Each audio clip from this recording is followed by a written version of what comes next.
slow down cleaner technology for the sake of short-term profit. Governments, justice systems, the media are all influenced by self-interest groups whose actions often conflict with the well-being of humankind. Obviously, the world is full of a lot of good people, but as a whole, we're contributing to a system that's broken. We're going down a bad path. So, how do we fix it? Together, through social media, we can influence world leaders and industries to start improving the world as opposed to ruining it. We know this will work because history has repeatedly shown us that leaders and industries must follow public opinion or they fail. Sharing this video, endorsing it, tweeting it, goes a long way toward the creation of a legitimate global democracy.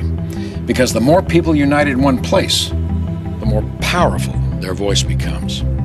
If you want to have a direct say in how the world is run, visit globaldemocracy.com. That's where I go to understand what it is you need and want. It's here that you can vote on or propose new ideas that will help the world run better, the most popular of which I will present to the world in videos like this one. Please leave your questions and your comments on my YouTube or Facebook pages, and I will respond. Thanks for listening. Imagine a workplace that was not organized with a tiny group of people at the top, the board of directors, the major shareholders, the executives, who make all the decisions that all the working people, the vast majority, have to live with, always having to do what they're told, always having to be the bottom of a pyramid.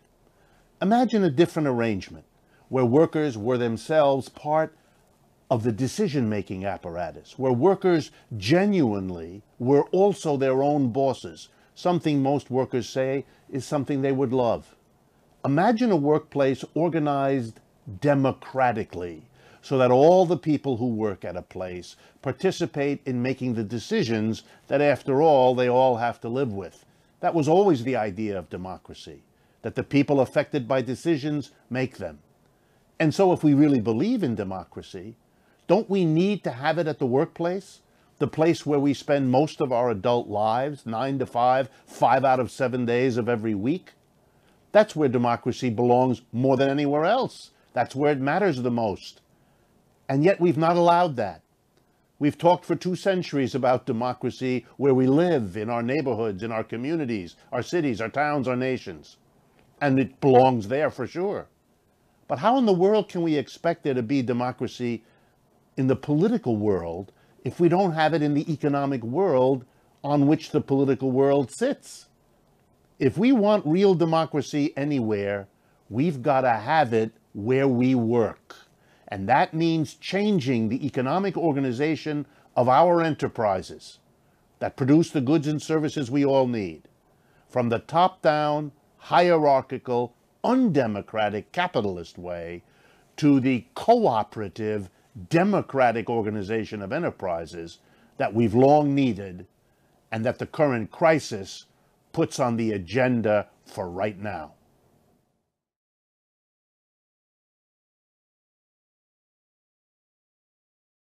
Nothing has been so important for hundreds, even thousands of years of human civilization as the question of the distribution of income. In other words, do we spread the goods and services that we produce in any economy more or less evenly across the society, giving everybody roughly the same, a little more, a little less, but roughly? Or do we allow there to be enormous gaps between a small number of people who gather a huge amount of the income into their hands and a vast amount of people who barely get by, if they get by at all? Which do we want? Equal incomes? Unequal incomes? Slightly unequal? Vastly unequal? That question has led a large number of people to the conclusion that while some inequality is acceptable, it should be kept within limits. We should not allow vast accumulations of wealth in the hands of a tiny number and vast economic difficulty for most of the people. That's been the dream of radicals. It's been the dream of Democrats with a small d. It's been the dream of many. It was, for example, the dream of Thomas Jefferson in making the American Revolution back in the 18th century. How do you realize a roughly equal, an egalitarian distribution of income if you want one? That's been the conundrum, that's been the mystery, because everything that's been tried so far hasn't succeeded, at least in most of the world, most of the time. And one reason is that the people who wanted a more equal distribution of income didn't understand that in order to get that, you have to change the way enterprises, firms, companies, whatever you call them, how they're organized. Let's see how that works. Today, in a capitalist organization, which is what we mostly have, a tiny group of people at the top make the key decision. The major shareholders of companies, a small group of people, and the board of directors that they select, a group of people numbering 15 to 20 at most. They're the ones who make a crucial decision. What portion of the profits, of the net revenue of a company, are distributed to whom? They're the people who decided, for example, starting in the 1970s, to give enormous pay packages to the top executives of a company, to give millions, then tens of millions, and now to some executives, hundreds of millions of dollars, while everybody else gets none of the profits. None of the net revenues distributed to them. Oh, sure, there's a handful of companies that have what they call profit sharing, but there are very few companies, and they don't share much of their profits either. Most profits in most companies are distributed by the board of directors and by the major shareholders who make the final decisions to a tiny handful of people. And that's where the inequality of income in our society comes from. It doesn't come from paying outlandish salaries to athletes, actors, nuh-uh. The bulk of wealth in this country accrues to people who get it either in high salaries as executives or in dividend payments because they're major shareholders and have a lot of shares. If we had a worker self-directed enterprises, if the workers in every enterprise collectively and democratically made the decisions, they would also make the decisions of how to distribute the net revenues or profits of the companies whose profits, after all, their labor creates. And guess what? Every poll shows, every study shows the same. The workers, if they made it directly, collectively, democratically, would never give a tiny number of people vast income while everybody else has a problem. Majority rule would dictate that you distribute the income in a much less unequal way. There might still be more for this kind of work and less for that. More for this official than less for that. More for this worker whose work is difficult or dirty or hard in one way or another. Sure. But in general, working people together in a community organized workplace would distribute the profits of enterprise in a much less unequal way. There's a way to get greater equality of income that will work. And it will show why and how trying to get greater equality without changing the workplace has been such a difficult and ultimately unsuccessful approach.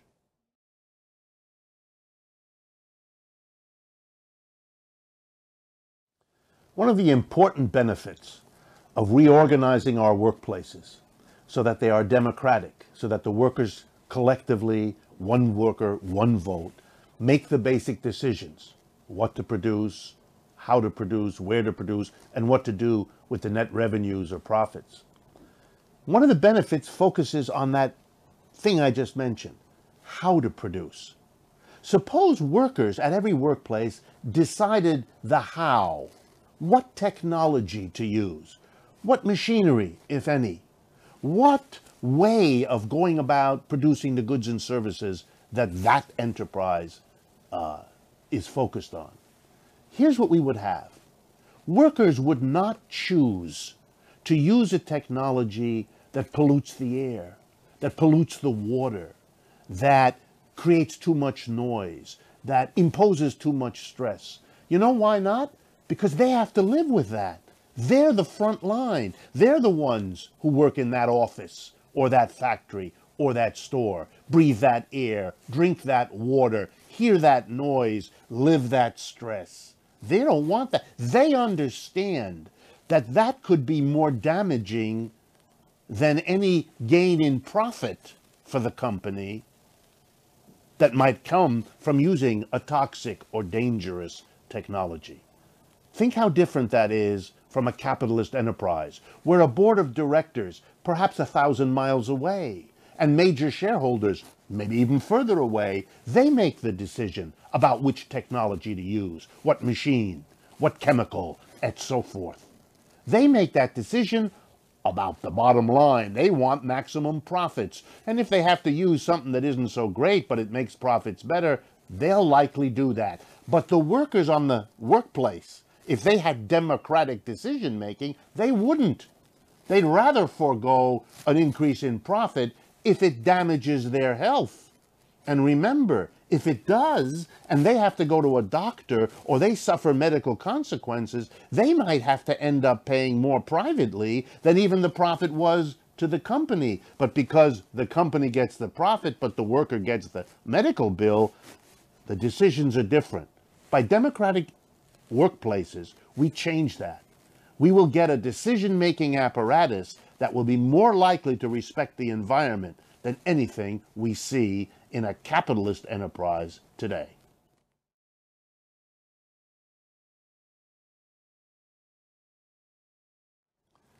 Imagine a workplace that's cooperatively organized, where the workers run the business collectively, cooperatively, and in a democratic way.